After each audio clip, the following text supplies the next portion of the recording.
guys, Lori here. I'm here today to do a couple of a mashup book review of a couple of different books that I read this month. I got these from a couple of different sites. I was doing reviews for someone's website for this month only, and these are the books that I got for them, so I wanted to just throw them all into one video because this has been a majority of the books that I've been reading this month. I will talk more about this in my wrap up for the month where I talk about the other books I read, but this is the majority of the stuff that I read this month for this website. The first book that I completed was 26 Kisses by Anna Michaels. This is an arc and it came out in May 2016. It is like a perfect beach and summer read. It follows this girl named Veda who broke up with her boyfriend, or her boyfriend broke up with her at the start of summer, and she's really, really depressed and really doesn't know what to do with her life. So her best friend gives her a challenge that she has to kiss 26 guys, all the letters of the alphabet, before the end of the summer. And it kind of sends her on an emotional roller coaster and a little bit of a dramatic summer, and it kind of ends up really, really cute. I gave this book 3 stars. It was a really, really fast-paced read. I think this is perfect for the summer month just because it's like a perfect beach read. The characters weren't as in-depth as I would like, and I know this happens in every single romantic novel I've ever read, but the ending was a little bit open-ended, which I sometimes have a little bit of a struggle with. But overall, I really liked it. I gave it 3 stars. If you are interested in a fun beachy read, this is great. And overall, I liked it. I thought that the setting was really good. It was basically set in like a beach town. And overall, I really liked it. So I recommend if you want a fun, cute beach read, you give this a shot. Just know that there is an open ending, and it definitely is a love triangle. Well, it's very, very focused on romance, but there also are elements of self-discovery. So if that's your thing, you might want this. Might want to pick this up. Again, 26 Kisses by Anna Michaels, and this came out in May. And the next book I picked up was actually one I was going to read anyway, and this is The Loose Endless by Carrie Firestone. This follows this girl named Maddie, and she lives in New York City. She's has the perfect life in theory. And then she gets a call from her grandmother that tells her that her grandma has been diagnosed with pancreatic cancer. And her grandma wants to go on this cruise, a Death with Dignity cruise, which is basically where everyone on this boat, all the patients are going to die on this boat. And they are going to basically do doctor-assisted suicide. Which in this book this is the only place that it's actually allowed. So the book is really, really interesting. The one thing I didn't like about this book is that there was like the first 20 or 30 pages, you met like 60 characters. It really, really felt like that. So it was really hard in the start of the novel to get emotionally invested to anyone because there was just so many people that you were meeting. But I really did like the story. I thought that it dealt a lot with grief and first love and all that stuff. So it was actually a really, really good novel. But I wasn't as connected to the characters because I've met so many of them. But it does deal with a lot of grief stuff. So if that is a trigger point for you, you might not want to read this. But I really think it's a really, really good story. And I liked the characters towards the end of the novel. I think that they showed a lot of changes and growth, and I really overall liked it. And there is a romance in it if you like that as well. But it definitely dealt with a lot of family dynamics and family drama.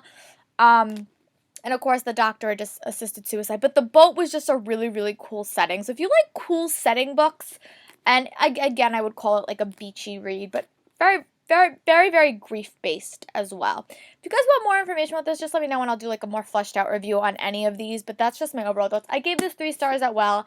I wasn't as connected to Maddie as a character, but that's just because I think it was a little bit harder for me to get a handle on her, I guess.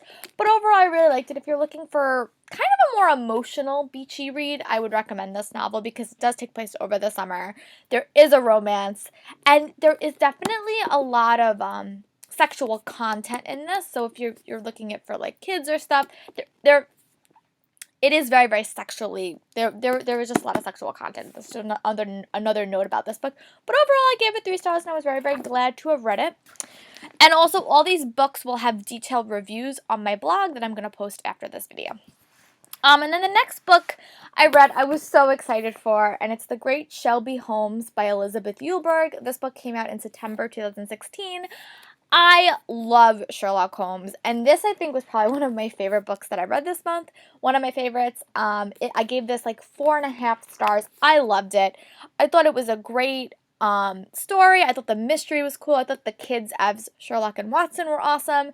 I love the story was told from the male protagonist perspective, which I know is so common in this, but I really, really liked it. And for kids who you might want to get them involved in Sherlock Holmes or have them like read a cool mystery where they can help solve it. I thought that this was great. I thought that the depictions of the characters was perfect for the age group, and also they have like really, really cool illustrations in it.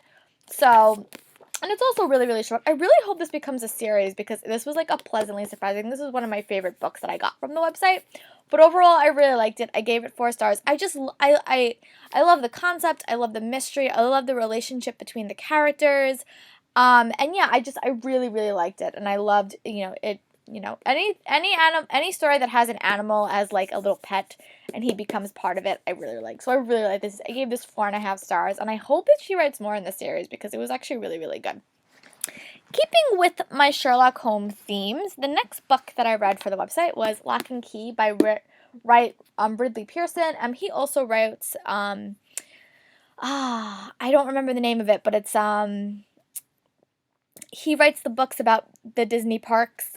Kingdom Keepers, that's what he writes. But this is a book told from, it's basically another Sherlock Holmes retelling, but this one not little kids, it is teenagers, and it is set in a private boarding school.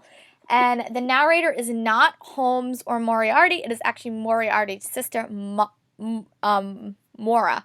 So I really liked the story for that. I thought the perspective that you got the story was probably the most unique part of this, and I gave this book like 3.5, 4 stars. It was a lot of world building, and I think that whenever you have a book that focuses primarily on world building, it does get a little bit slow, and that was definitely the problem in this book. I think that it did go through slow bits, so I couldn't give it a higher rating, but overall I really liked it. I love the perspectives that we got, and I felt like having Mora as a narrator really had you separate yourself from Holmes and Watson. Holmes and Moriarty.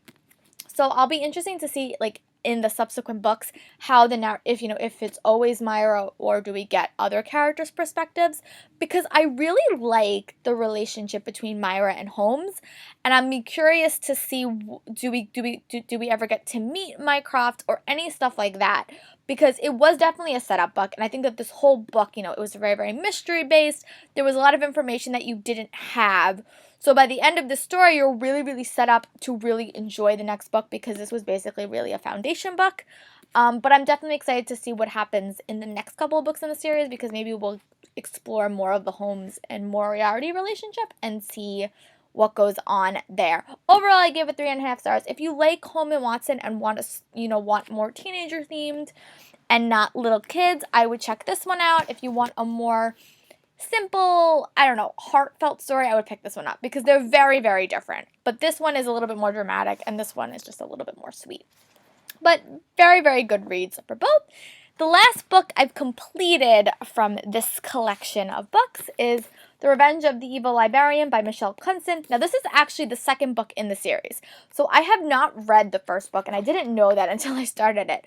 But I don't think I missed a lot. I think if I really, at some point, really, really do want to, I can always go back and read it. But I felt like it was, I had enough information going into it. I gave this book 3 stars. It was very good. I like the world building. I'm a theater geek. I'm going back to school to be a theater teacher, and it was set at a theater camp, and I worked at a couple of those in my life. So it really felt like this took place at Stage Door or French Woods, and I really, really love it. I'd be curious to see if she went to any of those camps, because it was totally what happened. And basically takes place at a theater camp, and she has to stop the exploits of the evil librarian who they met in the first book. So I really liked it for that regard. The characterizations of the kids and the drama just was a little bit contrived, I thought, at points. But overall, I really liked it. This definitely has a lot of language in it. There's a lot of cursing in this book. So if you have younger ones that you see the title, like, oh, it does have a lot of cursing. So I would just put that as a disclaimer for parents. Because normally books like this aren't as, textually explicit. But, and there is, making out and stuff like that. But the cursing is the thing that really shocked me. I didn't think it needed it. I didn't think it really needed it to be that curse wordy heavy. but you know, it did happen. So if you are going to give this to children, just make a note of that. So those are all the books that I got from the website. I'm going to do a couple of more individual reviews about a couple of the other books that I read this month, but those are the books that I read from that website. I hope you guys are having a great day, and I'll talk to you guys later.